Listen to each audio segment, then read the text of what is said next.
নমস্কার, আহারে বিহারে চ্যানেলে সকলকে স্বাগত জানিয়ে আমি রিমা আজ তোমাদের সাথে খুব সহজে বানিয়ে নেওয়া যায় আলু চিংড়ির ঝোল রেসিপি শেয়ার করব। এটা বানানো যতটাই সহজ তেমনই ভীষণ সুস্বাদু হয় খেতে। ভাত, রুটি যার সাথেই খাও না কেন দুর্দান্ত লাগবে। রেসিপিটি প্রথম থেকে শেষ অবধি দেখার সকলকে অনুরোধ রইল। প্লিজ তোমরা রেসিপিটি পুরো দেখো। এখানে রয়েছে 500 গ্রাম চিংড়ি মাছ, যা খুব ভালোভাবে ধুয়ে পরিষ্কার করে নেওয়া আছে। এবার এর মধ্যে দিয়ে দিচ্ছি সামান্য নুন, হলুদ গুঁড়ো আর লঙ্কার গুঁড়ো। ভালো করে একসাথে পুরোটা মেখে নিচ্ছি। মাখা হয়ে গেছে, কিছু সময়ের জন্য রেখে দিলাম। গ্যাসে কড়াই বসিয়ে দিয়ে দিলাম পরিমাণ মতন সর্ষের তেল। এটা সাদা তেলেও করা যেতে পারে, তবে সর্ষের তেলেই করো, ভীষণ ভালো স্বাদ আসবে।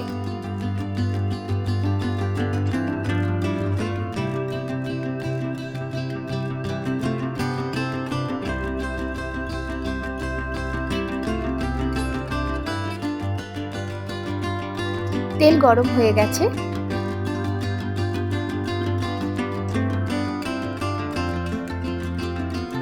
এখানে রয়েছে 3টে মাঝারি সাইজের ছোট ছোট করে কেটে ও ধুয়ে নেওয়া আলু।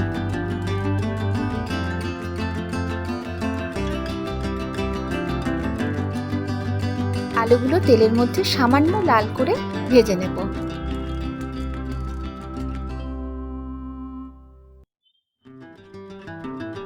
ভাজা হয়ে গেছে, সামান্য লালচে ভাব চলে এসছে, তুলে নিচ্ছি।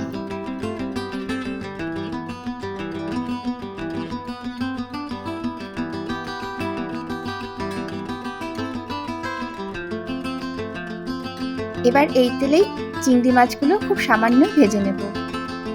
যদি মনে করো চিংড়ি মাছ তোমরা না ভেজে দিতে চাও, দিতে পারো, তবে আমি একটু ভেজে দিয়ে রান্না করতে ভালোবাসি।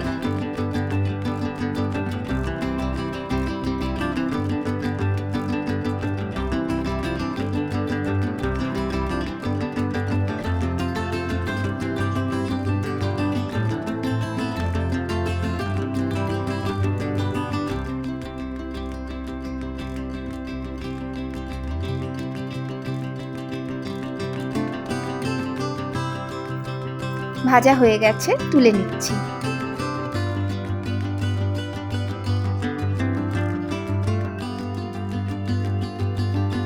আলু আর চিংড়ি মাছ এক জায়গাতেই রেখে দিলাম।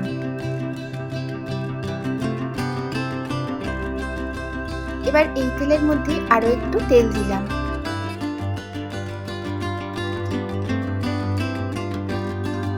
তেল গরম হয়ে গেছে, দিয়ে দিলাম 1 চা চামচ গোটা জিরে আর তেজপাতা।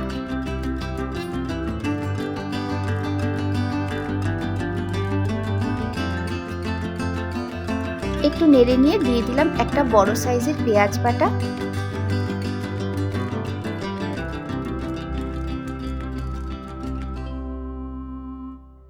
আর একটা বড় সাইজের পেস্ট করা টমেটো।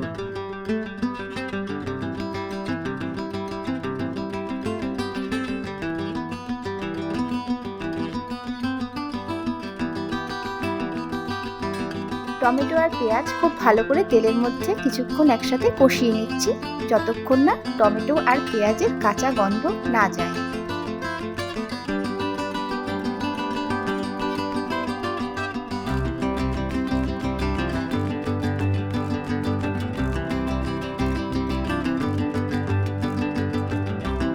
খুব ভালো মতন কষানো হয়ে গেছে, টমেটো আর পেঁয়াজের কাঁচা গন্ধ অনেকটাই প্রায় চলে গেছে।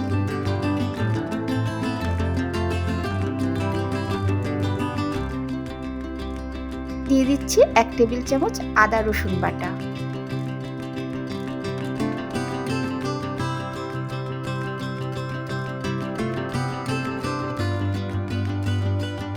আরো একটু কাল সবকিছু একসাথে কষিয়ে নিচ্ছি।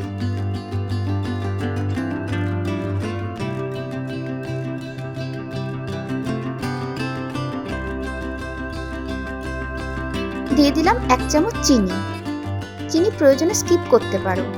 তবে দিলে কিন্তু সব মিলিয়ে স্বাদটা ভীষণ ভালো আসবে। দিলাম 1 চা চামচ হলুদ গুঁড়ো, আমার স্বাদ অনুযায়ী দিলাম হাফ টেবিল চামচ লঙ্কার গুঁড়ো,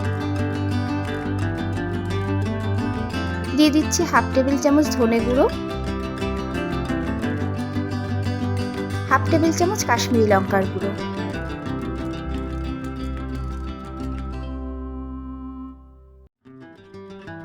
সব মশলা সহ মিশ্রণটি কিছুক্ষণ কষিয়ে নিচ্ছি।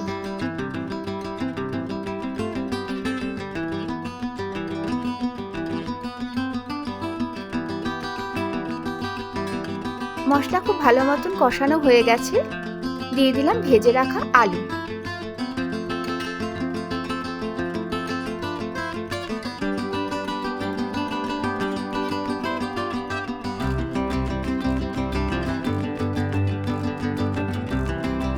আলুর সাথে সমস্ত মশলা কিছুক্ষণ নেড়ে মিশিয়ে নিচ্ছি।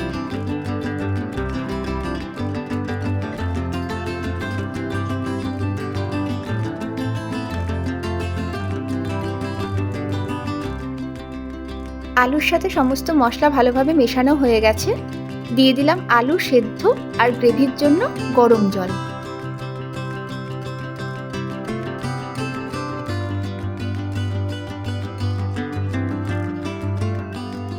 জল দিয়ে নেড়ে ভালোভাবে মিশিয়ে নিচ্ছি।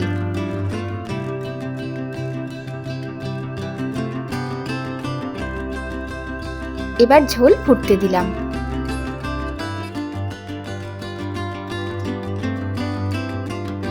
ঝোল ভালো মতন ফুটে উঠেছে।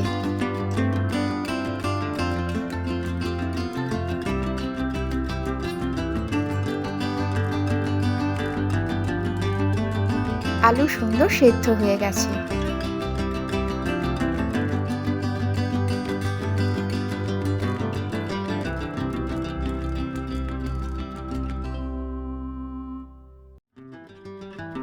আরো একটু নেড়ে দিয়ে দিলাম ভেজে রাখা চিংড়ি মাছ।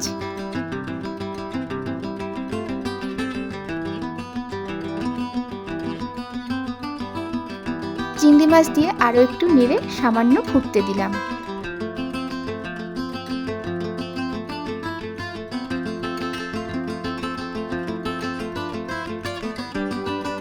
দিয়ে দিচ্ছি স্বাদ অনুযায়ী নুন।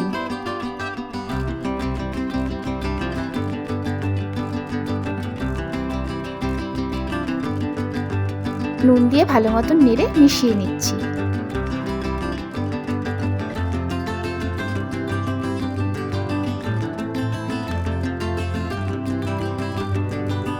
মেশানো হয়ে গেছে, দিয়ে দিলাম হাফ চা চামচ গরম মশলার গুঁড়ো আর দিলাম কয়েকটা মাঝখান থেকে চিড়ে নেওয়া কাঁচা লঙ্কা। কাঁচা লঙ্কা কিন্তু স্কিপ করো না, একটু হলেও দিও, ভীষণ ভালো গন্ধ আসে। দিয়ে দিচ্ছি বেশ খানিকটা ধনেপাতা কুচি। ধনেপাতাও কিন্তু স্কিপ করো না, দিলে কিন্তু সত্যি ভালো লাগবে।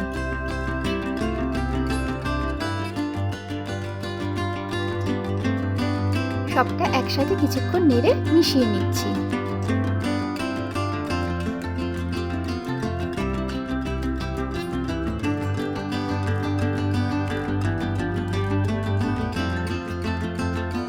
মেশানো হয়ে গেছে, আরো একটু ফুটতে দিলাম।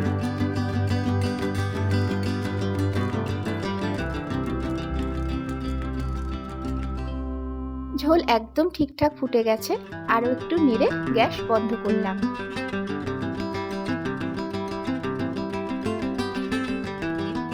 আলু চিংড়ির ঝোল কিন্তু তৈরি। তোমরা যদি ঝোল একটু কম রাখতে চাও তাহলে আরো একটু টানিয়ে নিতে পারো। একটি পাত্রে সার্ভ করে নিয়েছি। আগেই বলেছি, ভাত রুটি যার সাথেই খাও না কেন অসম্ভব ভালো খেতে লাগবে, এই কথা দিতে পারি। বন্ধুরা, আমার আজকের রেসিপি তোমাদের কেমন লাগলো প্লিজ জানিও। যদি ভালো লাগে একটু পাশে থাকার অনুরোধ রইল। সকলকে অনেক অনেক ধন্যবাদ জানিয়ে আমার আজকের ভিডিও এখানেই শেষ করছি। সবাই ভীষণ ভীষণ ভীষণ ভালো থেকো, সুস্থ থেকো। নমস্কার।